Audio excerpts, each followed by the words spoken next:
Assalamualaikum warahmatullahi wabarakatuh. Selamat pagi anak-anak. Bagaimana kabarnya hari ini? Semoga baik-baik saja ya. Nah, untuk pelajaran kita hari ini kita akan meneruskan dari pembelajaran yang kemarin ya, materi kemarin. Nah, di sini anak-anak silakan membuka halaman 47. Nah, di sini kita ada bacaan ya. Udin dan teman-teman berdoa bersama sebelum minum. Apakah kalian berdoa dulu sebelum minum atau makan? Bagaimana doanya? Nah, berdoa itu merupakan salah satu contoh perwujudan menjalankan ibadah. Nah, mereka berdoa sesuai ajaran agama masing-masing. Masih ingat nggak ya, di Indonesia itu ada berapa agama? Ayo coba sebutkan. Ada Islam, ada Kristen Katolik, ada Kristen Protestan, ada Hindu, Buddha, dan Konghucu. Berarti ada berapa? 6, benar sekali, ada 6 agama. Nah, di sini mereka berdoa sesuai ajaran agama masing-masing. Kalau di dalam agama Islam, Bismillahirrohmanirrohim, Allahumma barik lana fima rozaqtana wa qina adzabannar.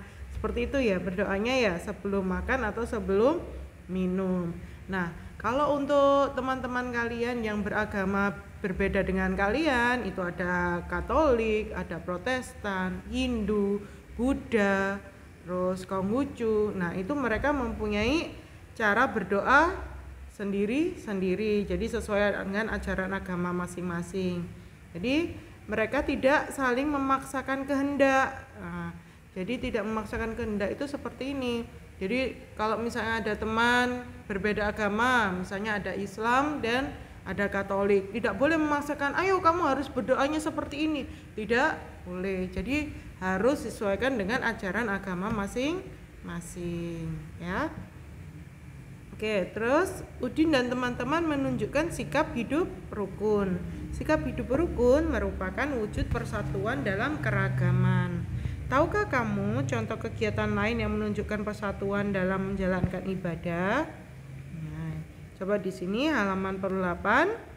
Coba tuliskan contoh kegiatan yang mencerminkan persatuan dalam beribadah. Nah, ini contohnya ya. Ini ada gambarnya keluarga yang sedang sholat. Yang pertama adalah menghormati temanmu yang sedang melakukan sholat. Nah, itu adalah contoh dari persatuan dalam beribadah. Jadi toleransi ya. Kalau misalnya kamu tidak sholat, terus ada temanmu yang sholat, jadi harus menghormati. Terus misalnya apa lagi? Coba dicari ya. Misalnya yang berbeda agama, atau seperti kemarin kamu ada bulan puasa, misalnya ada yang enggak puasa, misalnya puasanya duhur, kalau yang puasa maghrib bagaimana? Seperti itu ya. Itu silakan dibuat contohnya, cari contohnya ya. Oke, berikutnya ada, sekarang coba tuliskan kegiatan pada tabel berikut. Jadi tuliskan sesuai dengan ajaran agamamu. Nah, di sana itu ada 6. Jadi kalau agama, misalnya agama Islam, kegiatannya itu apa saja sih? Di agama Islam itu beribadahnya apa saja? Kalian sebutkan di situ ya.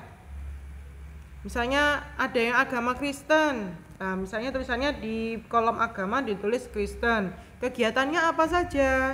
Nah, nanti ditulis ya. Ini ditulis, dikerjakan di buku tematik. Oke, kita lanjutkan ke halaman 49. Nah, di gambar 49 ini kira-kira gambarnya sedang ada kegiatan apa ya? Benar, ini kegiatannya sedang ada merayakan ulang tahunnya Udin ya. Nah, di sini ada teman-temannya, ada Dayu, Siti. Nah, ini bercakap-cakap ya, ada percakapannya. Yang Dayu, hati-hati meniup lilinnya ya Udin, mata akan terasa perih jika kena asapnya. Nah, Siti, hati-hati juga memotong kuenya, jangan sampai tanganmu terluka. Nah, di sana itu ada kata tanda seru ya. Tanda seru itu menunjukkan bahwa kalimat itu adalah misalnya untuk kalimat perintah atau kalimat yang menunjukkan hati-hati atau harus waspada, ya. Oke, berikutnya di sini pukul berapa kegiatan itu berlangsung. Nah, di jamnya ini pukul berapa itu? Nah, masih ingat ya, jarum pendek itu menunjukkan jam, sedangkan jarum panjang menunjukkan menit. Nah, kalau jarum pendeknya ada di angka berapa? Benar, di angka 2. Kalau jarum panjangnya di angka 12. Maka kalau jarum panjang ada di angka 12 itu artinya tepat, ya. Jam 2 tepat. Oke. Nah, di sini ada bilangan 1 sampai 12. Benar tidak ya? Ada 1 sampai 12. Nah, kalau dalam sehari semalam itu ada berapa jam? 24 jam. Ini Miss Yan lihatkan ya. Nah, ini dari angka 12 ya. Untuk berganti hari itu dimulai di jam 12 malam ya. Mulai dari jam 12 malam, jam 1 malam, jam 2, jam 3 malam, jam 4 malam, jam 5 subuh ya. Jam 6 pagi, jam 7 pagi, 8 pagi, 9 pagi, 10 pagi, 11 pagi, dan 12 siang ya. Nah, ini 12 siang. Setelah jam 12, nanti untuk jam 1 siang itu tulisannya bukan jam 1 siang, tapi melainkan 13, jam 13. Jam 2 siang itu disebutnya adalah jam 14. Jam 3 siang jam 15. Jam 4 sore berarti 16. Jam 5 sore itu 17. Nah, ini bukan 19 ya, tapi 18. Jam 6 sore itu 18. Jam 7 malam itu 19 ya. Ini kebalik ya itu tadi. Lalu kalau jam 8 malam jam 20, 21, 22, 23 dan 24. Ya. Berarti ini dalam satu hari itu ada berapa jam? 24 jam. Oke. Nah, kita lanjutkan ke halaman 50 ya. Jadi dalam sehari itu jam berputar penuh sebanyak 2 kali. Setelah pukul 12 siang, penulisan waktu tidak kembali pukul 1 ya. Kalau 01.00 itu maksudnya jadinya jam 1 malam ya. Kalau misalnya jam 1 siang penulisannya berubah menjadi 13.00. Kalau yang 13 itu menunjukkan jam, kalau yang 00 itu nanti menunjukkan menit ya. Nah, itu hingga pukul 24.00. 24.00 itu sama dengan jam 12 malam. Sekarang coba kalian lihat di sini waktu yang ditunjukkan oleh jam di samping adalah pukul 14. Ditulis pukul 14.00. Nah, kalau siang itu berubah menjadi 14 ya. Jadi bukan 02.00 ya.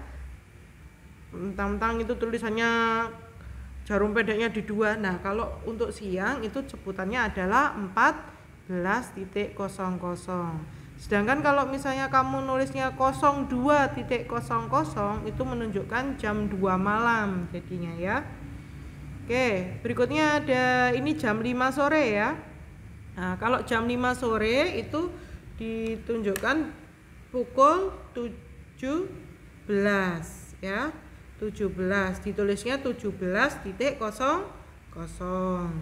Kalau jam 8 malam itu bukan 08.00 tapi berubah menjadi pukul 20. Tulisannya 20.00. Nah, ini nanti tugas kalian mengerjakan di buku tematik ya. Coba dikerjakan. Nah, ini bentuknya ada malam, ada sore, ada siang. Nah, Ini nanti silakan dikerjakan di buku 1 nomor 1 sampai nomor 5. Bisa ya? Nah, oke. Untuk pelajaran hari ini Miss Yan akhiri. Semoga anak-anak bisa mengerti semua. Assalamualaikum warahmatullahi wabarakatuh.